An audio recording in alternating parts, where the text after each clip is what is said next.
Episode 69 has us asking, will Ono masturbate? Gentlemen, raise your beverages. It's an NXT party.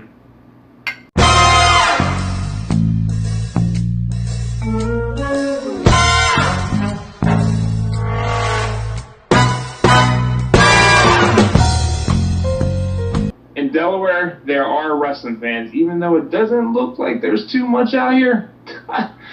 Definitely live from Delaware. Look at this. Ooh. Yeah. Hi, we're in Delaware.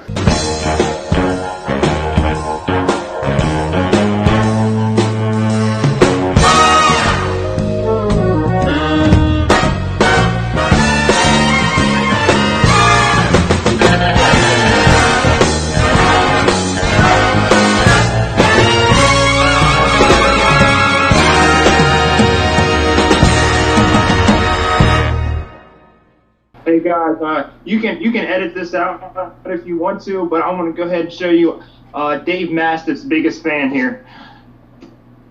He's a big Ain't that right? This is Gunner. He's a big NXT UK fan. No, you just put a dog on the video. That's gonna at least get us 20 reviews. Support No DQ. Welcome everybody to the NXT party for episode number 60. What, Jerry? 9. Episode number 69 of NXT UK. I am your host, the Rated R reviewer, Stephen Osborne, joined as always by the gentleman, Jerry Slaughter. Good morning, wrestling fans. Yes, the gentleman. Gentleman. I'm also joined, our special guest tonight, we've got Mark's Reviews, Mark Griffith. How's it going, Mark? Good morning, everybody. It's Steph. Glad to be back. Ready to dive right into it. Well, we're glad that you watched the show, and actually, he just happened to take notes. Mm-hmm. We had no idea who was going to be on the show. That was my job, and I forgot to do it, because I'm always forgetting shit. And I just put out the word. I just rolled up a note in a bottle. The 1 week the secretary takes off, and it just goes into shambles. Yeah, it goes to shambles, but we pulled it off, because that's fans of NXT UK. When you're finally sucked into the product, you want to talk about it, and occasionally you're just like, you know what? I'm just going to take notes anyway, because who knows? Who knows? Maybe I'll just make a video myself and review the show and put it up on my channel. Exactly. There you go. And that's what we did. We've done it since the beginning, and this episode brings the end of our run on No DQ. Mm-hmm. So new terms and services for the YouTube stuff. Algorithms. All and YouTube. whatnot. Just changes, and Aaron is worried about losing monetization or somehow possibly losing the channel. I don't know how that happens, but anyway, he's got to do what he's got to do. And our videos just don't produce 1,000 views a week. Our videos get a couple of hundred. If we break 300 with these videos, it's like, wow. Either it was a really great show and people wanted to see a review, or somehow it was a really bad show and they didn't want to watch it and they just wanted to watch us review it and tear it to shit. Because we do that. We are honest about the show. And this week, to be honest about the show, if I wasn't pleasantly surprised by the last half of the main event, I could have forgotten this show even existed. And I watched it twice. Yep, I was about to say, it was kind of middle of the road for me, because the first match was just completely lukewarm. There was no response to it whatsoever from the crowd. Then the second one got people a little more sucked in, because Liguro and Travis Banks actually put on a decent match, but we saw a couple new things out of them. And then the third match started off slow enough, but then completely picked up steam and turned into something really special. So, I don't know about really special.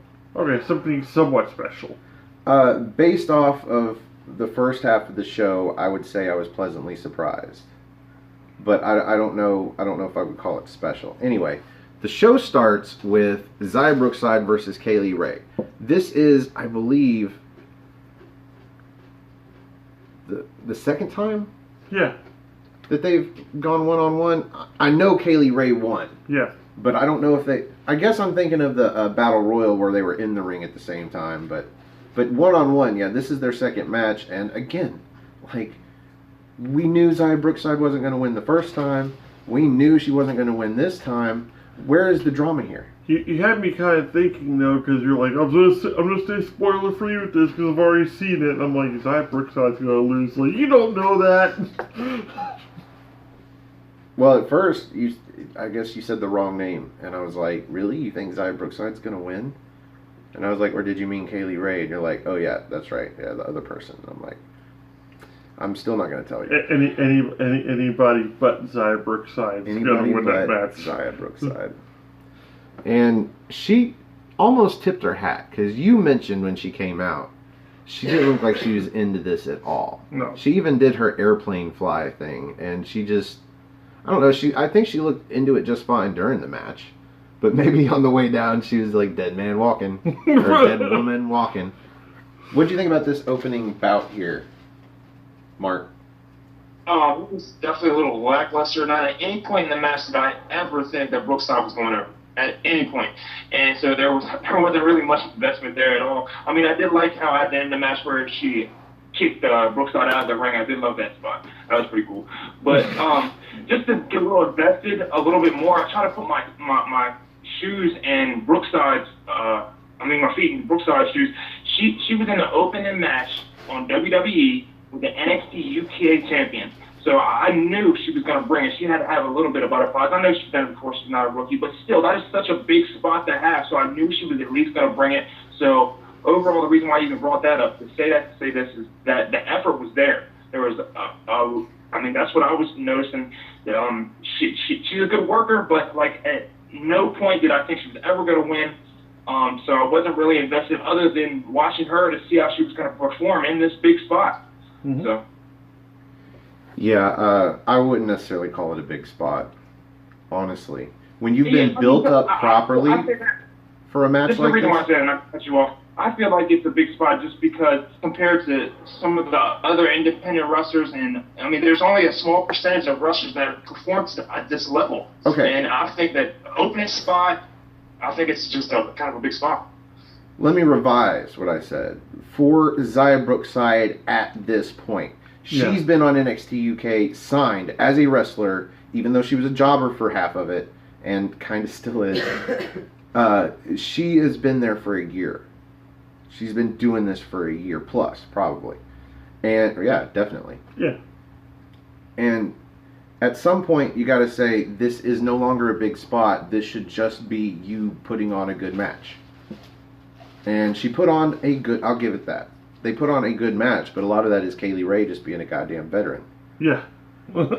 And the crowd wanting to get behind Xia Brookside because fuck Kaylee Ray. That's probably a UK thing. She's from a different country. Fuck her. You have a lot of people just appreciating the fact that she got rid of Toni Storm for the time being.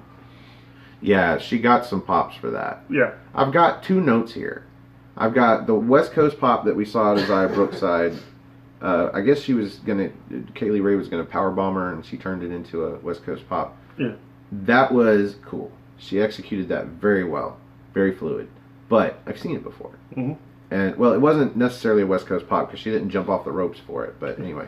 She had a good enough snap to it. It almost looked like she dropped Kaylee Ray right on her head. A Hurricane Rana with a pin. Yeah. And then Kaylee Ray there at the end, super kicking her in face off. As you said, somebody in the crowd was going home with Xia Brookside's face. And then hitting her with that gory bomb. And 1, 2, 3. Kaylee Ray. Of course, Kaylee Ray. I could watch that super kick for hours. I wanted to watch it again. I was like, rewind that shit again. It's like, no, we've already watched it twice. It's good enough.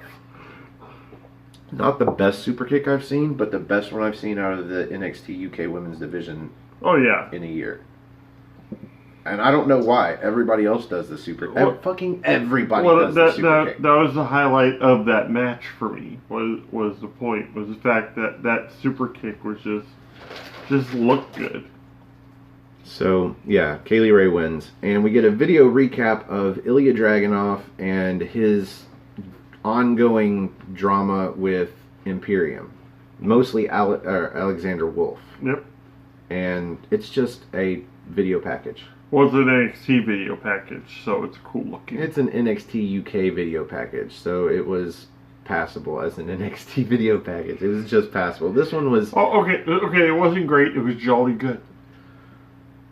My thing about video packages is, sure, it's fine for somebody that this is their first fucking episode, or maybe their second or third, but in this case, if it's your third episode, you're all caught up. Yeah. You don't need to see this.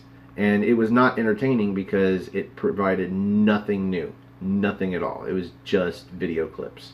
So this is passable to me. After that, we get, I guess, part 2 of what they called Up Close with Piper Niven. What did you think about Piper Niven here, Mark? Oh, it was okay. I think I shared my thoughts a few weeks ago on Piper Niven. I'm not really invested too much with her. I mean, it was cool. I mean, it was cool. I don't really have too many thoughts on it. It is what it is. Yeah, it is what it is. It is her with a very shallow interview about herself, along with clips that they have of her in NXT UK. And I don't even know if they had any clips of her in other promotions in this one. It was just the few ones that they had of her from this company. Yeah. To me, this is just them having her on pause, and they're putting some stuff in that's different from just like a, hey, you remember this chick? Ha ha ha. Right. Any thoughts, Jerry? I mean, you guys know that sometimes somebody does a promo and it just sucks you in, and this just wasn't one that had me invested. Because it was schlock is what it was. It wasn't even a promo.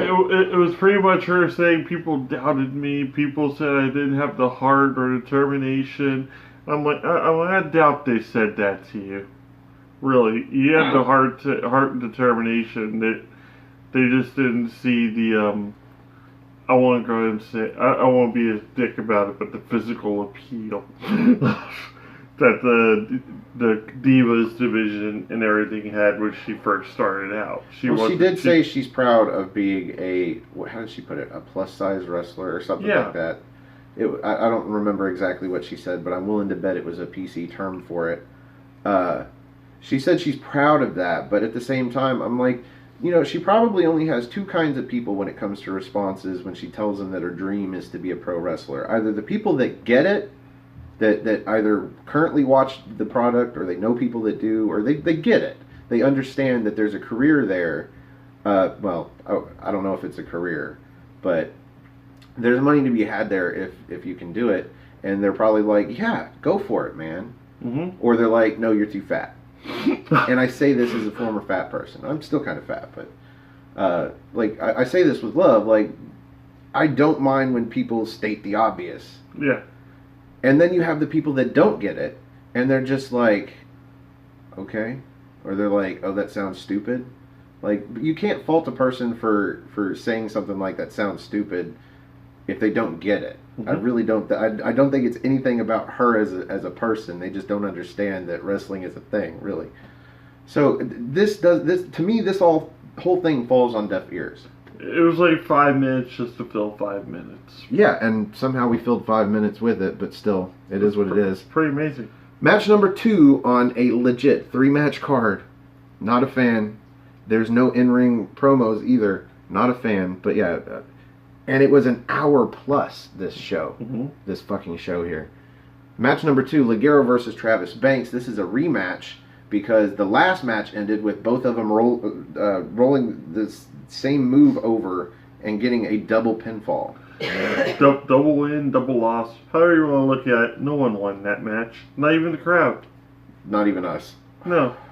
I felt like a complete loser after watching that match. I feel like somewhat of a loser after watching this match, except that at least it was a creative ending instead of just having one of them finally get the win. Yeah. Somehow they pulled this off in an uninteresting way. That's weird. It's like it's an interesting angle in the feud to happen in an uninteresting way. Yeah. But I think I blame one person on that, and I will get to that. But your thoughts on match number 2 here, Jerry? There was a lot more physicality And the more you see these two wrestle each other, the more they're going to be able to telegraph things and whatnot. And you didn't really see much new, but you saw enough that it kind of kept your attention. It was a lot better than that first one, I'll give it that much. But the finish itself, it didn't really give me a feeling of closure in any way, shape, or form. There it is, folks. Yep, I love saying that. But do I want to see these two wrestle again? Absolutely not. Unless it's for a mid-card title. Because at this point, that's the only reason to have rivalries like this or be clamoring for some sort of spot. Because I don't see Ligero, Travis Banks, or Joseph Connor going after the NXT or WWE United Kingdom belt anytime soon. Okay, right now, all you need to know about that is look at the last, let's say, 3.5 months for Jordan Devlin. Yeah. And what he has done and the wins and losses that he has accrued. And he is not getting a shot at Walter and the championship. Yeah. So if he can't get a shot at the championship, it has no hope. Mm-hmm. There's no hope for anybody else in the mid-card. So what the fuck does any of this matter? Unless the feud is personal. Yep. Like somehow they made Noam Dar versus Trent Seven. Unless it's personal, who gives a fuck? And that was more about egos than anything else. This is a feud based off of the fact that the last match ended with a double pinfall. Who gives a fuck? But it gets personal at the end. But Yeah. before I'll let Mark give it away. Your thoughts on the match, Mark? After hearing you guys, I start to wonder if I'm looking at this glass half full or not. I kind of like the match. I really did. I thought Ligero was definitely more aggressive this time. I think there's a few moves that I liked. He did a clean coast to coast drop kick. Kind of like what Shane does. It wasn't full coast to coast, but I'll give you the name because what else do you call it? Yeah, I couldn't really. The burrito triangle kick. It was 2/3 of the coast to coast. The Titanic hit iceberg. But my attention definitely did seek up when Joseph Connors came out. Yeah. I guess that's the big reveal. He attacked. He cost Ligero the match, but either way, he cut the promo afterwards, what I'll talk about more, and it kind of reminded me of like a Dolph Ziggler kind of like, it should have been me type promo, but he was going off about not being worthy. I'm sure you can fill everybody in about the full details on the promo because I only took a few notes on it. But either way, and one of my favorite parts about that was at the end actually was when he cut the promo, the lighting, the camera view. I thought the camera view was awesome, the way that it was like the light was shining on him as he was like standing, like his back was towards the crowd a little bit, but just that whole segment, that whole like 10 to 12 second promo bit where the light was shining down on him, I was completely sold. I did like that part. So it was one of those situations where angle and lighting meant everything. Now, don't get me wrong about the match itself. Mm-hmm. This match, if this was the first match, would have been okay. Mm-hmm. It was an okay match. It was borderline good. And I've got a few notes. Let's see. Where, as Jerry was saying, they're getting used to each other and they're countering the moves. Ligero counters the slice of heaven with this pulling power bomb is the only way I could call it. But yeah, and then does a sunset bomb over him and gets a near fall. And then Banks hits the Kiwi Crusher somewhere after this for a near fall.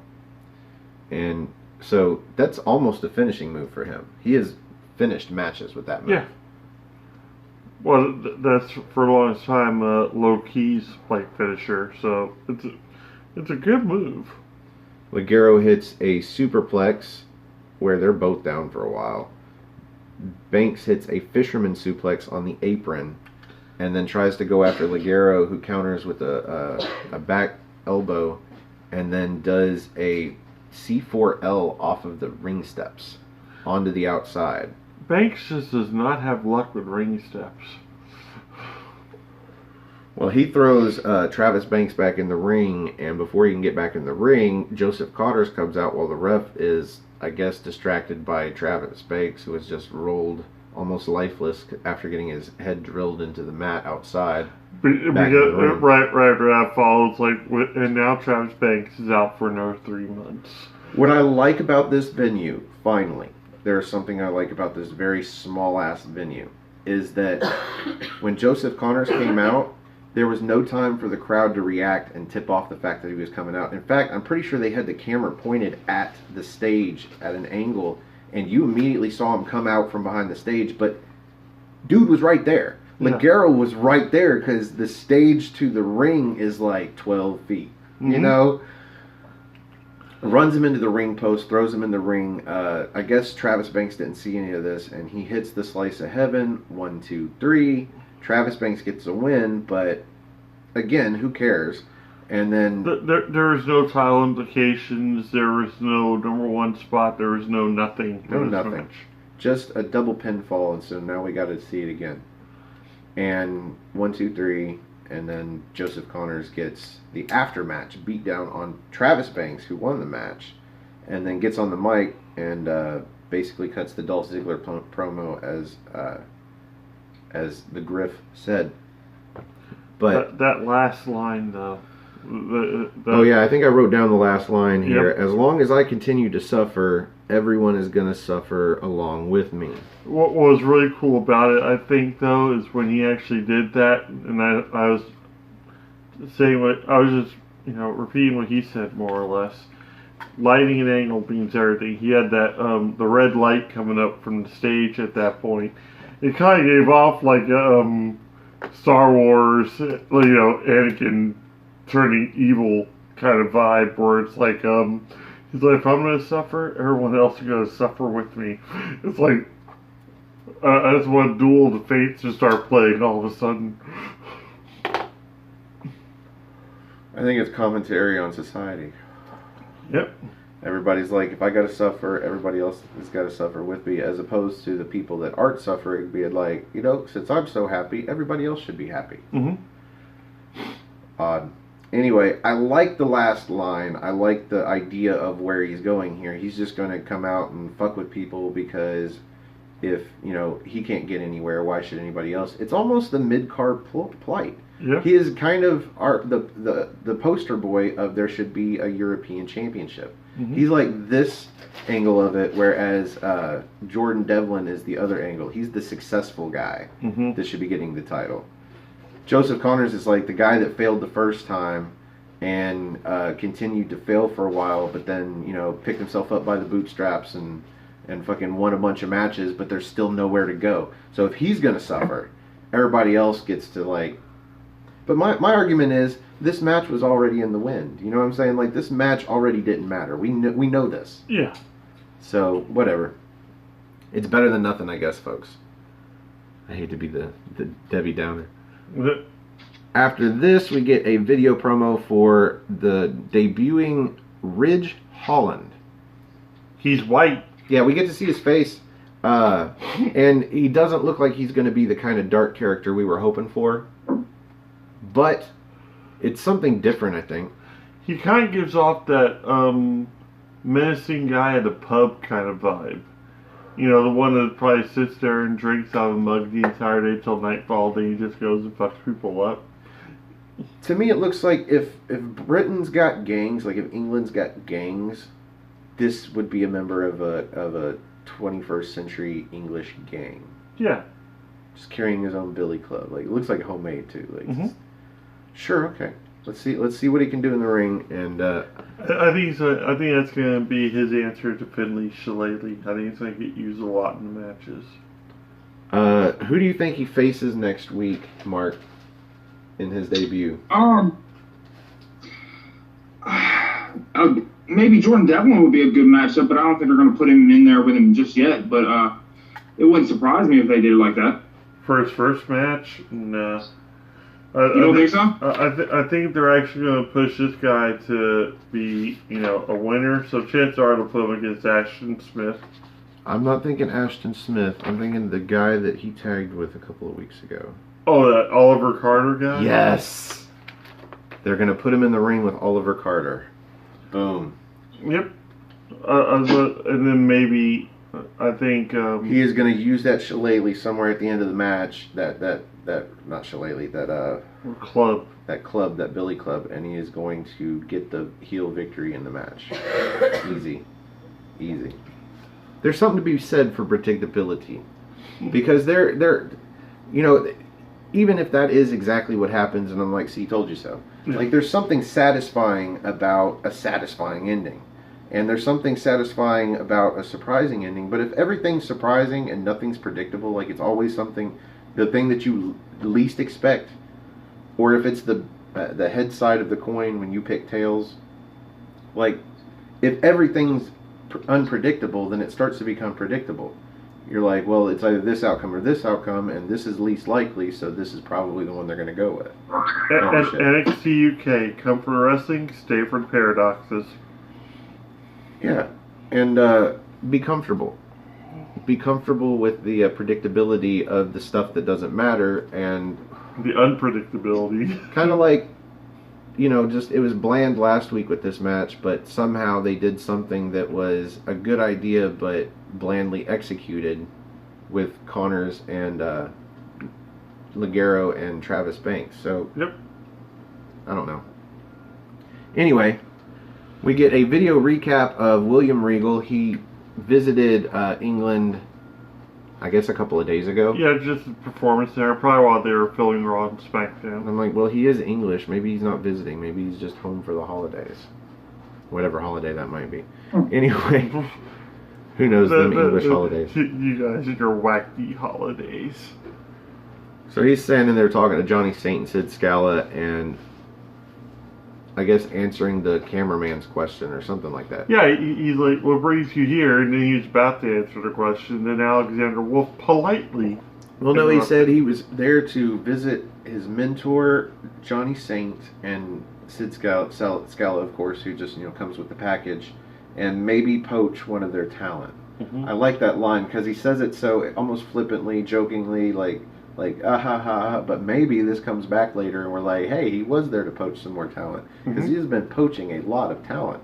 Mm-hmm. He's got Pete Dunne and Rhea Ripley. So maybe that's going to be the fourth person for the War Games match for Ciampa. We never know. Pete Dunne? No, I mean, like, it could be Tyler Bate. It could be... Oh, yeah, he's there to poach talent for the match. Yeah. It's a good idea. Mm-hmm. But I think you were right last night when you said Velveteen Dream might come back from injury and be the fourth person. This was off camera. Yeah. Like, we should have thought of that when we were We'll have this discussion T and I have. It's usually after the fact, and we're pretty much in his truck and I'm going home. Yeah. So that's where we realized Velveteen Dream was a good possibility. Because who else, man? Honestly, who else? Because you said, who is main event and has a problem, and it's a babyface, and has a problem with the Undisputed Era. It's like, duh, Velveteen Dream. And we never got confirmation that his injury was a real injury. It just said he's going to be away for an undisclosed amount of time. Right. So that anyway. could be anywhere from a day to a year to just being released from the company and nobody ever noticed. So back to reality. We get Alexander Wolf approaching. All he wants to do is talk to Johnny Saint.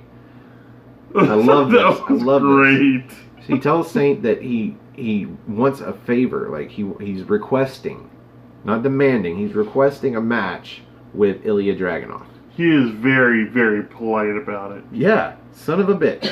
Like, he must really want to fucking do some damage to Ilya Dragunov to put away his anger. And because if he demanded a match, he'd probably get, I'll take it under advisement, but it would still happen. Yeah. In this case, he requested a match, and Sid Scala leans in to say some words to Johnny Saint, and Alexander Wolf is like, hey, I didn't ask you, some bitch. I asked the general manager. And so yeah, Sid Scala went from being like this tall to like this tall. So instead of saying I will take it under advisement, Johnny Saint does the only sane thing a general manager can do when you've got a match that would be that good, and one of the participants showing a heartfelt desire to have the match. So you're like, this is going to be good. Why the fuck would you say no? Yeah. So in this case, he says, why not? Absolutely. Why not? Give me a reason not to have this match. Seriously. Pretty much like Alexander Wolf approached him like the Godfather and requested a favor, and it was the day of his daughter's wedding, so he took it under advisement for like 30 seconds to realize this would be good. So who do you have winning this match, Mark? I think Dragunov is going to get destroyed, and I think he's going to get destroyed for the next. I think he's going to get destroyed for the next few weeks. I think anytime Dragunov is in a match, you're going to see Imperium. Anytime he's in the back packing his bags to go home, you're going to see Imperium. I think he's going to get destroyed, and I think he made the wrong decision. He's gonna open up a can of Red Bull. Marcel Martel's gonna an uppercut him out of it. If that scenario plays out, and it finally forces him to reconsider his decision and be like, you know what? Yeah, I should have joined these guys because I'm getting beat up all the time and I have no help. Because technically, he just switched sides in the ring. He didn't join Gallus. No. And they made that clear when they showed the after-match or the after-show footage from last week where Gallus did that three-way handshake in the ring and they did their pose, but fucking Ilya Dragunov was just over there. Yeah. Like, staring down Imperium with them. Like, he didn't join Gallus. So, I think if this pushes him to actually join Imperium and then further that storyline in that direction, and then just let, Gallus, go off after getting beat down 5-3, sure. But if not, like, I feel like Gallus needs to come out and keep him from getting, like, I feel like next week he should get the win somehow, some way over Alexander Wolf, even if it is just a cheap fruit roll-up. Yep. And then Alexander Wolf beat him down, and maybe even the rest of Imperium come down and beat him down, but then Gallus has to come down and save him. Or even more so, like Dragunov starts pulling off enough of an offense that Bartel and Eichner just kind of run out there and cause disqualification. You could argue that last week Ilya Dragunov saved Gallus from a 5-on-3 beatdown, but I don't think you could successfully argue to the characters of Gallus that it would have been a 5-on-3 beatdown. No. I feel like they would be like, no. We not only would we have stood our ground and been fine, but we would have knocked 5 guys out of the ring and sent them packing. Like they are that confident. So, yeah, I don't know if they're going to end up helping out and paying back Ilya Dragunov. So it could go either way. Which way you think it's going to go? I just told you. Oh, okay. So we are on to the main event. And this is Cassius Ohno versus Tyler Bate, and this is a 25-minute match. And I am not joking. We threw a lot of shade at Cassius Ohno, and we even started this match by throwing a little bit of shade. It looks like he has gotten, looks like he's gaining weight. Like, we've been crediting him for getting back in, not only in the frame of mind to pull off awesome matches in the ring, but also the body. Body didn't look that great, but he put on a 25-minute match. We called him the man who ate Chris Hero. Yes.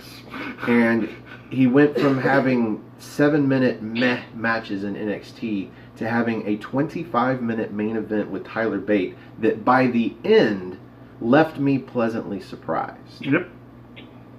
So that's all I'm going to say about this match until I dig in with several spots. I mean, good spots in this match. But I'm going to let our guest go first since it is the main event.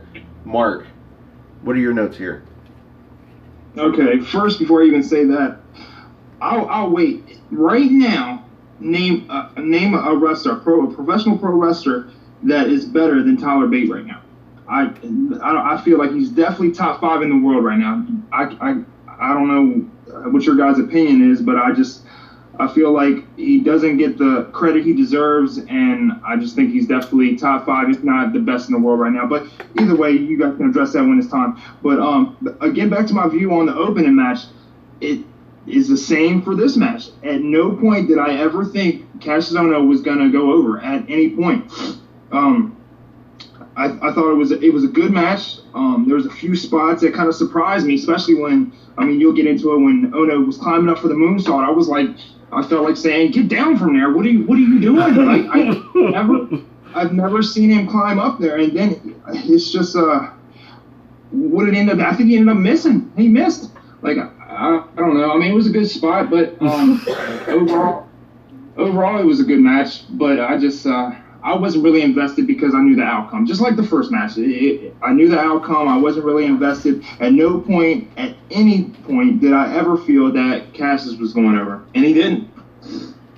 I mean, I thought there was a good chance that Cassius Ohno could win this match, honestly, by the way that they've booked him the last several weeks, versus the fact that this is Tyler Bates' first match back since he lost to Walter at the TakeOver event.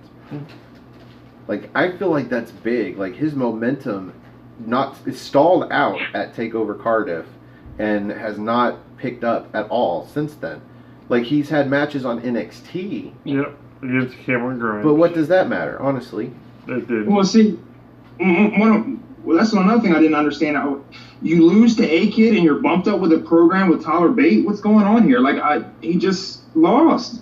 And now he's in the program with one of the best wrestlers, like I said, top 5 in the world right now. But the loss last week was him being able to beat the 10 count, but then getting, like, kicked away from it at the last second, so that he honestly, like, I don't think the loss last week takes anything away from his momentum. It was more of a sign of disrespect, the fact that he attacked A-Kid, somebody Tyler Bate actually had respect for, plus also the fact that he was trashing the whole British strong style faction. So he felt the need to restore some, dignity to the group, which for guys that, do some sort of fruity roll into a ring and throw towels over, the dignity's kind of gone there. Yeah, I agree with the heart of your statement that he is one of the best wrestlers in the world, but I mean, just within that group, you have Pete Dunne, who is easily a better wrestler. And then you branch out from there, and I'm sure if you gave me 10 minutes, I could come up with at least 10 people that to me, subjectively, are better wrestlers than Tyler Bate. He had a lot of momentum and was doing great, leading him to the match where Walter beat him in a long-ass fucking match. Like, don't get me wrong, that was a great match, but his momentum stalled, and he hasn't had a match on NXT UK since. So I could see Cassius Ohno winning here. Yeah. He just didn't. What about you, Jerry? To answer his question first, you have to keep in mind right now, Tyler Bate he just now turned 21. Right. He's already been the WWE United Kingdom champion, like making him one of the youngest champions ever. I'm pretty sure the youngest person to ever hold a championship. I think he won it when he was 18. Nope, he is not. Was it still Rene Dupree? No, it's that little kid from WrestleMania with Braun Strowman. Yeah, but we don't count that because that's mid-card or the youngest person to hold a world championship, maybe.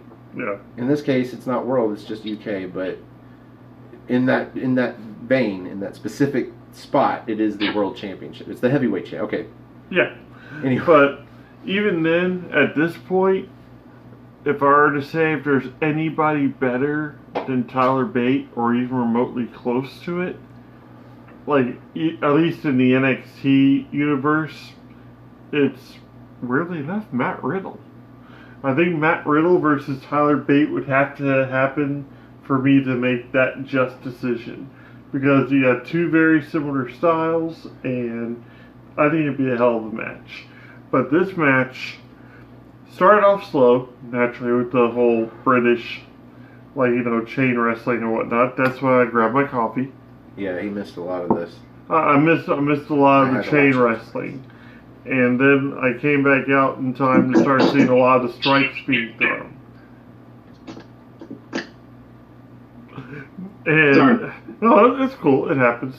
And that's when he started unleashing the many different versions of the cravat that he has. And anytime Chris Hero or Cassius Ohno, whatever, gets you in a cravat, you're in for a world of hurt, and he showed that in this match. And then, as he alluded to, we also had the moonsault that he hasn't broken out since he was thin Chris Hero, and he can still pull off better than most lightweights out there. And he could land the moonsault on an opponent without breaking his or their ribs. It was very much, towards the end there, it was very much like watching a Dijakovic and Lee match.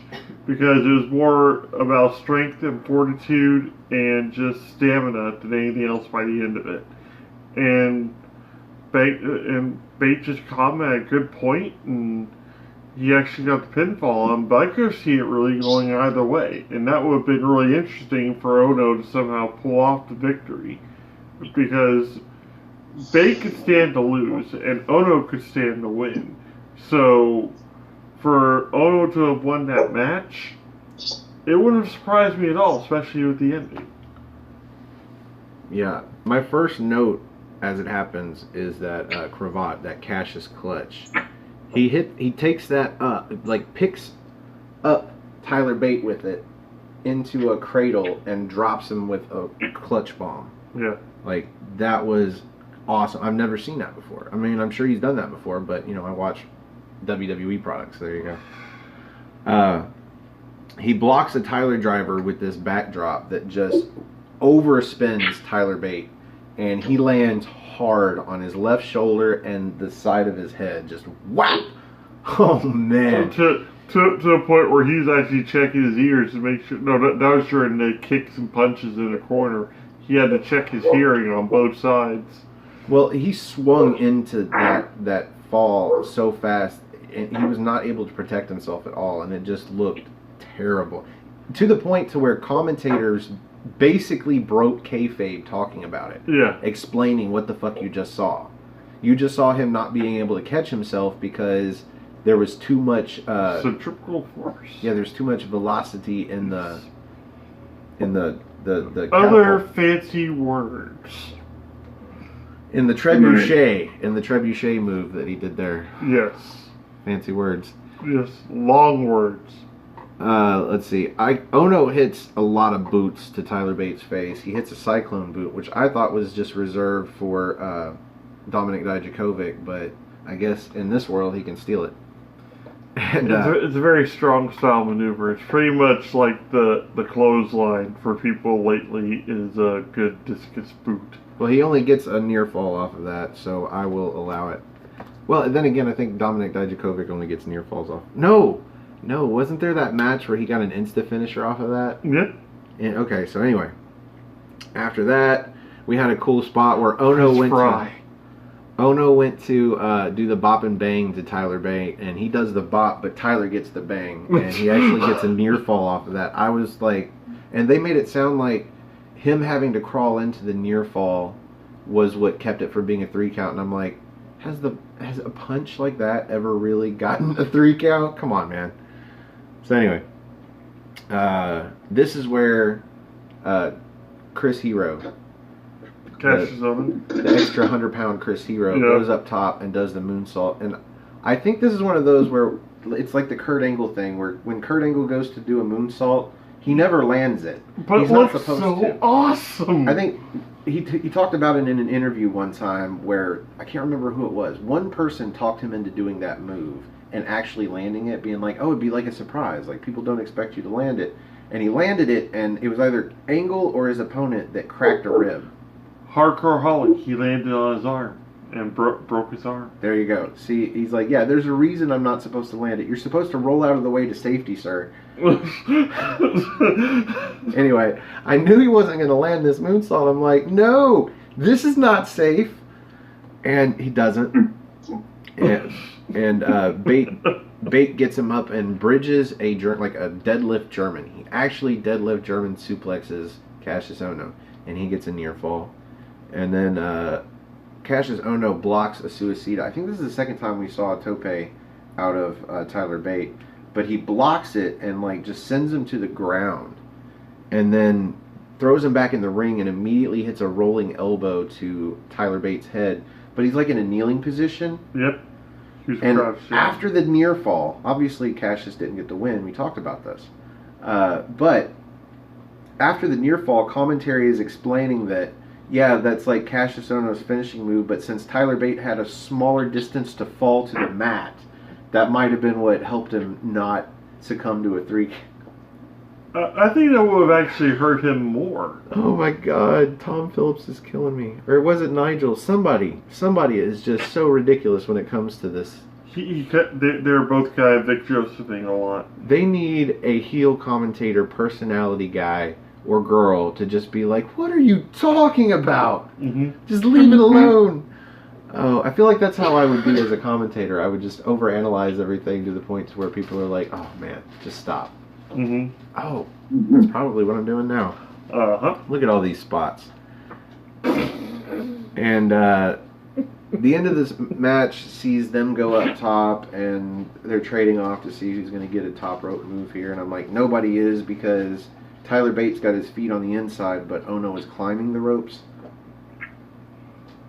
Anyway, he goes for a cravat, and I think, okay, so maybe he's going to just flip backwards and take that's Bate over that's with what I the cravat. actually thought was going to happen with it. But instead, Bate slides through, kicks him in the thigh, and then picks him up. And at first, I thought he was going to hit a burning hammer. Yeah. Because he had him belly up like a torture rack. And instead, what does he hit? What's the note? He does the airplane spin. Yeah. I'm like, okay. I'm fine with the airplane spin halfway through a match, but as like the signature move that sets up the finishing move, what the fuck is this? You had a burning hammer, and your tag team partner just a few short weeks ago finished his match with a burning hammer. Mm-hmm. That would have been appropriate, especially with him bashing Bray Strong style. And if you can't hit it from that position, I know he is big, strong boy, but I'm sure he's got limits. If you can't hit it from that position, then you do it off of the corner where you just picked him up off of anyway, so that you can. And then you hit the Tyler driver, 70, 80, 92, whatever it is. The Tyler driver, 1, 2, 3. Tyler Bate gets the win. Fine. But to me, this match was not like Tyler all the way. Like, I honestly think you're right, Jerry. Like, I think Tyler Bate could have stood the loss here against Cassius Ohno, who is credible, who could have definitely stood the win. Yeah. So I'm a little bit disappointed by it. But overall, like I said, the first 10 or 12 minutes of this match is just like, couldn't we have had an in-ring promo or, God forbid, a 4th match on this show instead of that? But sure, why not? It's been a month and a half since we've had a 20-minute match at the end of NXT UK. Except for that British rounds. Support, no DQ. For some reason, like over the last couple of months, other than NXT TakeOver, like Cassius Ohno is the guy that's in the long matches because he was in that British rounds match. Mm-hmm. The one that, well, I mean, it's not really a 20-plus minute long match per se because they've got those 30-second breaks in between. Yeah. But I mean, he went. He went for 20-plus minutes, and in this case, he went for 20-plus minutes. It's like he watches our show and he just wants to prove us wrong. He's like, man, you got to give me the main event and give me 30 minutes of the show. Why, Cassius? You know, just cause. We still love you. He does. I'm just along for the ride. But that brings us to the end of the main event, and here on the NXT party, we like to rate the main event using good old-fashioned NXT. And yes, it is tea. Well, at least for me. Coffee, and I don't know what he's got, soda. Probably Mountain Dew, Surge, something. So, you get to go first, Mark, as our special guest. Out of 5 spots of NXT, how do you rate this main event? I'm gonna give it. Man, I don't feel like I want to give it a 3, but I think it edged close enough for me to be able to give it a 3 overall. The length of the match kind of dragged it down a little bit for me. The work was great. The spots were good. I'm a Tyler Bate fan anyway. You guys know that. And not to cross promote here at all. The reason why I feel like he's top 5 in the world at this time is I compare him to WWE, the Universal Champion. I mean, actually, he's not a Universal Champion anymore, but I compare him to Seth Rollins, though. Seth Rollins was ranked #1 wrestler in the world on PWI this year, so I compare him to Tyler Bate to Seth, and I just think Tyler Bates is a better in-ring worker, so maybe I shouldn't compare Bate to Seth. But well, when you say he's the best in the world, you have to compare him to everybody, not the person that one magazine, not the one person that the one magazine compares him to.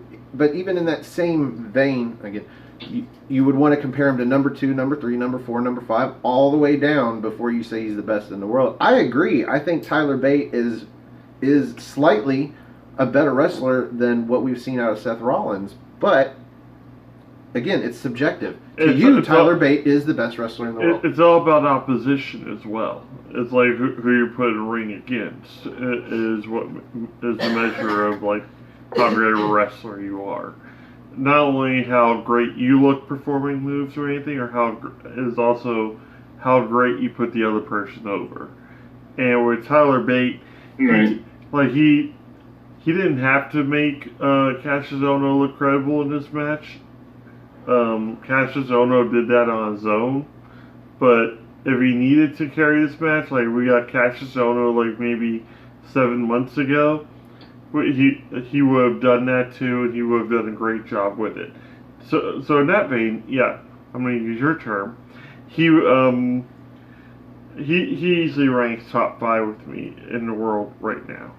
Well, it also, it depends on what your definition of best or greatest. Like, I don't know why this came to mind. Like, I was rolling through some indie wrestlers because I was thinking, honestly, what I consider best, to me, the best wrestler in the world, I've never even seen wrestle yet because, he's probably independent or some shit or on one of those shows that I don't watch. And I would love him. He would be my favorite if only I ever saw him. Yeah. So I was thinking about some independent guys that I know about that I've never really seen wrestle other than clips. And I'm like, to somebody, Joey Ryan is the best wrestler in the world. And I will explain why. Because this guy convinces other dudes to grab his dick in the ring. Yes. And whether you want to go kayfabe and be like, somehow he gets him to do it, or you want to say, in real life, he's like, hey, we're going to get in a ring in front of tons of people, and you're going to grab my junk. Past couple months, it's been Ken Shamrock and Scott Steiner. So, to somebody, Joey Ryan is the greatest wrestler ever. Nobody else. Some people think Orange Cassidy is. Exactly. What is your definition of great in the wrestling capacity? As far as this match goes, not my definition of great. I would say solidly good. Mm-hmm. And if you took a scalpel and you cut the last 12 or 13 minutes of the match into its own frame and got rid of the first 10 or 11 minutes, then I would say great. In this case, I'm going to give it 3.5 spots of NXT. I was going to say 3 3/4, but the length of the match is what kind of killed it for me. Yeah, I understand there's got to be some in-ring psychology and whatnot, and wear down holds and reversals at the beginning. Because there didn't have to be, though, because the outcome of the match had nothing to do with any of that. But it also could have been wrapped up in about a 6-minute period versus a 12-minute period. Like, they went on with it for a little too long, and I think it took a lot of people out of the match.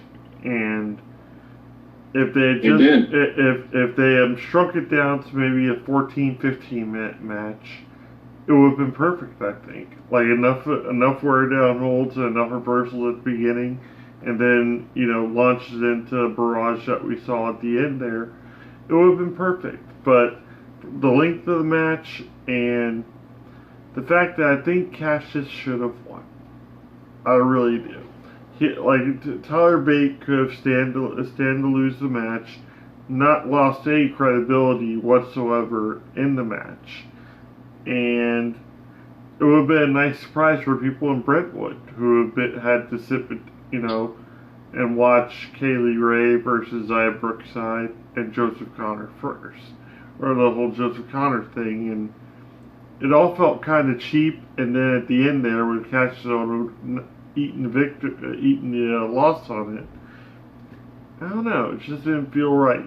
So I'm going to go ahead and go with 3.5 also for this match. Support, no DQ. Plugs all over again. Ugh. Like, the dog was fine. I can edit that in later. Alright, cool. Should I go back over there, or are you gonna edit that into? Yeah. I'll edit it in. It's just that it's the whole. He started rambling towards the end there, so he wants to redo the plugs. So. But Okay, so you're not redoing anything for me. He's gonna re-edit the dog probably back into it anyway. Yeah, I'll probably put that closer to the beginning of the show so people stay tuned. Yeah, it's like, people like dogs, they like nature, so we're definitely gonna put those things in there. Yeah, because that was almost like, oh, there's a dog. Alright, I gotta start this. Okay. 3, 2, 1. Support, no DQ. That brings us to the end of this episode of the NXT party. Thank you for joining us. If you'd like to join us next week, you are going to have to do exclusively on Aftermatch Wrestling from now on. Again, this is our last episode on NoDQ.com's YouTube channel. So go to Aftermatch Wrestling, all one word, AFTERMATCH, Aftermatch Wrestling. Subscribe, hit that bell icon, and let you know if we can go live next week. We're going to try and go live with What's NXT. So if you join us for that, maybe. We are going to record and go live, and I will put the video up later if I have to edit and do so. But we're going to try. Mm-hmm. We're going to try. Otherwise, we might have to wait till 1,000 in order to get it done. Yep. Either way, we will get it done. I might be able to get some help on that between now and then. In the meantime, you can also follow this gentleman, Mark's Reviews, on YouTube. Where else can they follow you, Mark? On Facebook, Mark Griffith on Facebook, or Ashley Reynolds on Facebook. Either way, like I said, I don't really do a lot of content. I don't do any personal vlogs or anything like that. But I do go to a lot of live events, so I put stuff up like that. But if I can get up to like 50 subscribers or something, I would start doing a vlog or my own personal review shows and stuff like that. So it's something to think about. Mm-hmm. Honestly, when we started doing this, I might not have even had double digits in subscribers. You really have to have the content to get the subscribers, so you have to just do your content and be confident with it and put it out there, and eventually it'll grow. It grew for us because we had the platform of No DQ to air our videos, and it helped. We will help you if we can, but basically you have to provide the content first to get the subscribers. Right. And if they like it, it'll grow. And speaking of liking it, if you like our video, click the like button here, over here underneath me. If you like all our videos, click the subscribe button over there underneath Jerry. That'll get you to No DQ. And that is the last plug for them, I guess we'll get to do. Other than NoDQ.com/merch. That's where you can get your NoDQ.com t-shirts, hats. I'm still waiting on a bandana. We're not going to be on the channel anymore, but I'm still a fan. I'm still going to watch the channel. I'm still going to support Aaron. Absolutely. But we are now going to be on Aftermatch, and you can find me on Twitter. Go to NoDQ.com/Stefan. That's STEFAN. I guess I'll plug them every week then, because that's just my intro. Or you can look me up on Twitter at Stefan R. Osborne, OSBORNE.